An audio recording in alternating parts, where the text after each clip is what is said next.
நம்மளெல்லாம் முஃமின்களாக முஸ்லீம்களாக படைத்து அதிலும் குறிப்பாக முஹம்மது ரசூலுல்லாஹ்வுடைய உம்மத்தில் அல்லாஹ் நம்மளெல்லாம் முண்டு சேர்த்திருக்கிறான். அல்ஹம்துலில்லாஹ் அல்ஹம்துலில்லாஹ் அதா குல்லிஹார். அன்பார்ந்த பெரியவர்களே, சகோதரர்களே, தாய்மார்களே, அஹ்லுல்லாஹ்வுடைய வாசலில், அஹ்ல ரசூலுடைய வாசலில் அல்லாஹு தஆலா நம்மளெல்லாம் முண்டு சேர்த்திருக்கிறான். அல்லாஹ் செய்த பெரிய கிருபை, அல்லாஹ் செய்த பெரிய பாக்கியம். காரணம், அஹ்லுல்லாஹ்வுடைய வாசலில், அஹ்ல ரசூலுடைய வாசலில் அல்லாஹ் நம்மளை உண்டு சேர்த்துருக்கான்னு பார்த்தீங்களா? இதை விட பெரிய இஹ்சான் அல்லாஹ் நமக்கு செய்ததாக சரித்திரம் இல்லை. காரணம், அஹ்லுல்லாஹ்வுடைய வாசலில் ஒரு ஆளுக்குள்ளே திரும்பி போனதாக சரித்திரம் இல்லை. ஏதாவது அல்லாஹ் கொடுத்து தான் அனுப்புகிறான், அது நமக்கு தெரிய மாட்டுது. அஹ்ல ரசூலுடைய வாசலில் வெறுங்கையாக யாராவது போனதாக சரித்திரம் இல்லை. எதையாவது அல்லாஹ் கொடுத்து தான் அனுப்புகிறான், அது நமக்கு தெரியவும் செய்யுது, சிலது தெரியாமையும் இருக்குது. அல்லாஹ் சிலது பகிரமாக கொடுக்குறான், சிலது மகஃபியாக மறைச்சியும் கொடுக்குறான். ஆனால் அஹ்லுல்லாஹ்வுடைய வாசலில் யாரும் திரும்பி போனதாக சரித்திரம் எதுவுமே இல்லை. அன்பார்ந்த சகோதரர்கள், அப்படிப்பட்ட வாசலில் அல்லாஹ் நம்மளெல்லாம் உண்டு சேர்த்துருக்காங்க என்று சொன்னால் அல்லாஹ் செய்த பேருபகாரம், அல்லாஹ் செய்த அதாவது பெரிய ரகசியம். அது அல்லாஹ் நம்மளெல்லாம் தேர்ந்தெடுத்துக்கிட்டான்.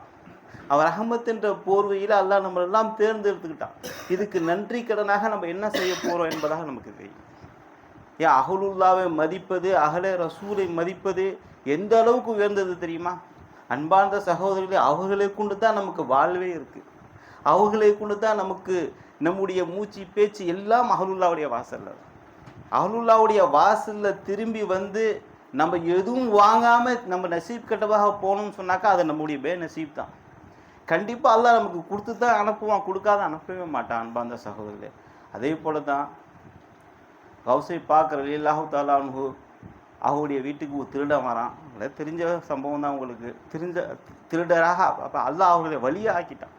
இப்போ திருட வந்தவருக்கு அல்லாஹ் திருட வந்த கௌசை பாக் ரலியல்லாஹு தஆலா அன்ஹு அவர்களை வீட்டுக்கு திருட வந்த ஒரு மனுஷனை விலாயத்து கொடுத்து அந்த வழி அனுப்புகிறாருன்னு சொன்னாக்கா அந்த வழியுடைய இஹ்சான் எந்த அளவுக்கு உயர்ந்ததாகும். அவர் எதுக்காக அவனி வந்தாங்க? திருடுறதுக்காக அவனி வந்தார். ஏதாவது அவர் வீட்டில் இருக்குமா? கௌசை பாக் ரலியல்லாஹு தஆலா அன்ஹு வீட்டில் ஏதாவது இருக்கும். எது இருக்கும்? கௌசை பாக்குடைய கௌசனாயுடைய வீட்டில் என்ன இருக்கும்? ஒன்றுமே இல்லை. ஏதாவது இருக்கும், எப்படி திருடிட்டு போனாங்கிற எண்ணத்தில் அந்த மனுஷன் வந்தார். ஆனால் தேடி பார்க்குறாரு, ஒன்றுமே இல்லை. ஒன்றுமே இல்லைங்கிற காரணத்தை வெறுங்கையால் வெளியே போகக்கூடாது என்பதற்காக அல்லாஹ் அவர்களை விலாயத்தை கொடுத்து கௌசை பாக் அனுப்புகிறாங்கன்னு சொன்னால் இதான் வலியுடைய இஹ்சான், வலியுடைய அஹ்லுல்லாஹ்வுடைய சிஃபத்து. அதுதான். ஏன் வீட்டுக்கு வெறுங்கையால் எப்படி போவ? நீ நினைக்கிறது எதுவுமே இல்லை, எந்த பொருளுமே இல்லை, இருந்தாலும் நீ வெறுங்கையால் போகக்கூடாது என்பதற்காக அந்த கௌசை பாக் ரலியல்லாஹு தஆலா அன்ஹு அவர்களுக்கு விலாயத்தை கொடுத்து அனுப்புகிறாங்கன்னு சொன்னால் இந்த வலியுடைய சிஃபத்து, வலியுடைய உயர்வு எந்த அளவுக்கு அதிகப்படியாக இருக்கும். நல்லா யோசனை பண்ணி பார்க்கணும். அன்பார்ந்த சகோதரர்களே, அவங்கள பார்க்கக்கூடிய பாக்கியத்தை சஜாதாவுடைய தலைமையில் பார்க்கக்கூடிய நசீப் எங்களுக்குன்னா எல்லாம் ஏற்படுத்தி கொடுத்தான். முகமது அல்ஃபி ரஹமத்துல்லாஹி அலைஹி அவங்க, அந்த திருட வந்த ஒரு பேர் முகமது அல்ஃபி. அவர் பார்க்கக்கூடிய நசீபா அல்லாஹ் எங்களுக்கு நான் பார்க்க ஜியாரத்து பண்ணக்கூடிய நசீபா அல்லாஹ் ஆக்கி தந்தான் செய்யக்கூடிய பிச்சையில். அப்படிப்பட்ட வெறுங்கையால் ஒன்றுமே இல்லை. அப்போ அந்த திருட வரும்போது அந்த திருடர் என்ன நினச்சிருப்பாரு? இந்த ஒரு வீட்டில் ஏதாவது ஒரு பொருள் இருக்கும், அந்த பொருளை பெற வேணும் என்ற யக்கீனால வந்திருக்காரு. ஆனால் பார்த்தபடி தான் தெரியுது அவர்கிட்ட ஒன்றுமே இல்லை, அங்கே அந்த இடத்துல ஒன்றுமே இல்லை. ஆனால் வரும்போது அவருடைய ஈமான் என்ன இருந்துச்சு? அங்கே பொருள் ஏதாவது இருக்கும், அவர்கிட்ட ஏதாவது பொருள், உயர்ந்த பொருள்கள் ஏதாவது இருக்குது, நகை இருக்குது, பணம் இருக்குது என்ற எண்ணத்தில் வந்தார். எண்ணத்தில் அவர்கிட்ட ஒன்றுமே இல்லை, இருந்தாலும் அந்த யக்கீனால வந்தார் பாருங்க. யக்கீனாக வந்ததின் காரணமாகத்தான் அந்த கௌசை பாக் ரலியல்லாஹு தஆலா அன்ஹு அவர்களுக்கு விலாயத்தை கொடுத்து அனுப்புகிறாங்க. அதே போல் அஹ்லுல்லாஹ்வுடைய வாசலுக்கு நம்ம வரும்னு சொன்னால் இவங்க இடத்துல நமக்கு அல்லாஹ்வுடைய உதவி கிடைக்கும், அல்லாஹ் அவர்கள் நமக்கு தேவைகளை பூர்த்தி செய்வார்கள், இவர்கள்ட்ட இந்த சிஃபத்துகள் இருக்குங்கிற நம்பிக்கையுடன் ஈமானுடன் நம்ம உள்ளே வந்தோம்னு சொன்னால் நம்மளை அல்லாஹ் நம்மளுடைய சேகநாயகம் நம்மளை வெறுங்கையால் அனுப்ப மாட்டாங்க. அந்த யக்கீனால் வரணும், அந்த நம்பிக்கையுடன் வரணும். வலியுடைய இடத்துல ஏதாவது பொருளை நம்ம பெற்றுத்தான் ஆகுவேன், அதை பெற்றுத்தான் நான் பெறவே பெறுவேன் என்பதை ஒரு ஈமானுடன் வந்தால்தான் வலி நம்மளுக்கு போகும்போது ஏதாவது பிச்சையை போட்டு நமக்கு அனுப்புவாங்க. அதே போல் வலியுடைய இடத்துல, அஹ்லுல்லாஹ்வுடைய இடத்துல, அஹ்ல ரசூலுடைய இடத்துல அவர்கள் கூட, அதாவது சுஹபத்தில் இருக்கும்போது கூட உஷாராக இருக்கணும், ரொம்ப உஷாராக இருக்கணும்.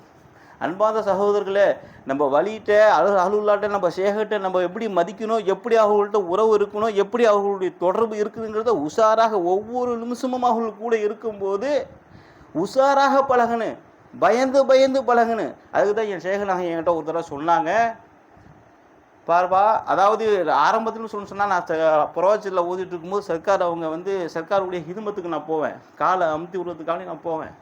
அப்போ சர்க்காருக்கு ஏதோ சுகருடைய வேதனைலாம் கால் வலிக்குது, கால் ரொம்ப வலிச்சிட்டு இருக்கு, எனக்கு தெரியல அது சுச்சுவேஷன் எனக்கு என்ன தெரியல. நான் காலை வந்து சர்க்காருடைய காலை ஹிதுமை சேர்த்துக்காண்டி அழுத்திக்கிட்டே இருக்கேன், அழுத்துறேன். சர்க்காருக்கு அழுத்ததை சில பேர் அழுத்தத்துக்கு பிடிக்கும், நல்லா அழுத்தினா தான் அவங்க சர்க்காருக்கு அந்த இது இருக்கும். அதுக்காக ரொம்ப கஷ்டப்பட்டு நான் என்னுடைய மூச்சு என்னுடைய தெம்பனா அடக்கி நல்லா அழுத்துறேன். சர்க்கார் பார்த்துக்கிட்டே இருக்கிறான். பார்த்துட்டு ராமது நிப்பாடுப்பா அப்படின்னா பாடிட்டு சொன்னாங்க ஒரு வார்த்தை, நீ உன் ஷேகுக்கு ஹிதுமத்து செய்யணுங்கிறதுக்காக உன் ஷேகுடைய வேதனையை போக்கணுங்கிறதுக்காக வேண்டி நீ அழுத்துற, நல்ல எண்ணத்தில் அழுத்துற. ஆனால் நீ அழுத்துறது எனக்கு வேதனை ஏற்படுத்துது, எனக்கு வலிக்குது. நாளை ஒரு நாள் அல்லாஹ் உன்னைய பிடிச்சிட்டா, என் வலியை ஏன் கஷ்டப்படுத்தினா உன்னை பிடிச்சிட்டா நீ என்னப்பா செய்வேன்னு கேட்டான். நல்ல யோசனை பண்ணி பாருங்க. அப்போ நீ அழுத்துறது எனக்கு வலிக்குது, இருந்தாலும் நான் பொருந்துக்கிட்டே, இருந்தாலும் அல்லாஹ் உன்னுடைய வலியை ஏன் நீ கஷ்டப்படுத்தினேன்னு சொல்லி உன்னை பிடிச்சிட்டா நீ என்ன செய்வ? நல்லா யோசனை பண்ணி பாருங்க. எப்படிப்பட்ட வார்த்தை அது, எப்படிப்பட்ட உயர்வான வார்த்தை. நம்ம ஷேகுடைய இடத்துல பழகணும், ஷேகுடைய தொடர்பில் இருக்கிறோம்.